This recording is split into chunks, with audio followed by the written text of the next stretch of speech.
શું નામ તમારું? જમોડ અનિલભાઈ ભાવચંદભાઈ. કયું ગામ? હળદર. શું હતું હળદરમાં કાલે? હળદરમાં કાલે મીટિંગ હતી, પણ મીટિંગમાં જોવા મળ્યું તો શેની મીટિંગ હતી? મીટિંગ આમ ખેડૂતની હતી, ખેડૂત મીટિંગ હતી, પણ જોવામાં તો એવું લાગ્યું કે ખેડૂતની મીટિંગની જગ્યાએ આપની મીટિંગ થઈ ગઈ હોય એવું લાગ્યું મને. શું બન્યું હતું મીટિંગમાં? મીટિંગમાં તો ત્યાં અઢળક તાત્કાલિક અઢળક પબ્લિક ભેગું થઈ ગયું. પબ્લિક ભેગું થઈ ગયું એટલે એના પોલીસ બંદોબસ્ત આવ્યો. એટલે અમુક ગામના માણસો હતા કે બહારના હતા? બધા બહારના માણસો હતા. ગામના તો બધા નિર્દોષ હતા. બહારની પબ્લિક અમુક સામાજિક તત્વોએ પોલીસ ઉપર પથ્થરમારો કર્યો અને સાહેબની ગાડી ઊંધી નાખી અને તોફાન કરવાનું ચાલુ કર્યું. પછી પોલીસ બંદોબસ્ત વધારે આવી ગયો અને અમે વધારે પડતા નુકસાનથી બચી ગયા.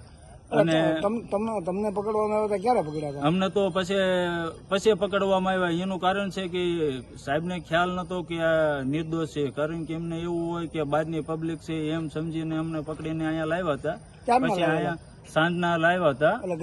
હા, ગઈકાલે સાંજે 8 વાગે અમને અહીંયા લાવ્યા હતા. પછી લાવ્યા પછી પોલીસનું વર્તન તમારી સાથે કેવું રહ્યું? અમારી સાથે સરસ મજાનું વર્તન કર્યું છે. અમને કોઈ જાતની અગવડતા કરવામાં આવી નથી કે કોઈ જાતની અમારી સાથે મારપીટ કરવામાં આવી નથી. એટલે તમને ઇન્કવાયરી માટે એટલે કે પૂછપરછ માટે લાવેલા એવું ખરું? હા, પૂછપરછ માટે લાવ્યા હતા. અમારી પૂછપરછ કરી અને અત્યારે અમારી પૂછપરછ કર્યા પછી અમારી પાસેથી બાહેંધરી પત્રક લખાવી અને સાઇન કરી અને અમને છોડી મૂક્યા છે. ઓકે. કે શું નામ તમારું? કિરણ બાવળિયા. ક્યાંથી આવો છો? હમાપરથી. તમે કાલે હળદર ગામે ગયા હતા? હા. શું કામ ગયા હતા? ત્યાં કણે મીટિંગમાં ગયા હતા. બરોબર. ત્યાં સ્થળ ઉપર અમે હાજરમાં હતા એટલે અમને ત્યાંથી ડિટેન કરવામાં આવ્યા. પછી એમને અહીંયા જે લોકો ભેગા થયા હતા એ કોણ હતા?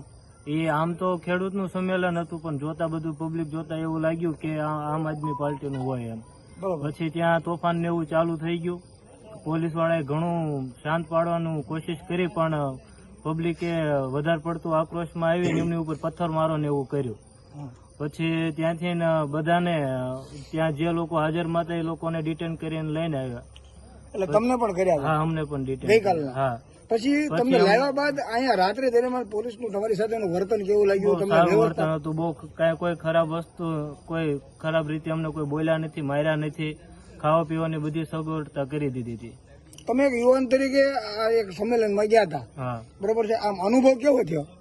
બહુ ખરાબ અનુભવ હતો સાહેબ. એટલે આવા રાજકીય જવાય, પણ કોઈ એવું કઈક સામાજિક કાર્ય હોય તો ખેડૂતનું એનું કોઈ વાત હોય તો જવાય, પણ કોઈ આવા રાજકીય કાર્યમાં ન જવાય. પણ એવું નથી લાગતું કે આખો સ્ટન્ટ હતો એમ આખો રાજકીય? જોતા તો એવું લાગ્યું સર.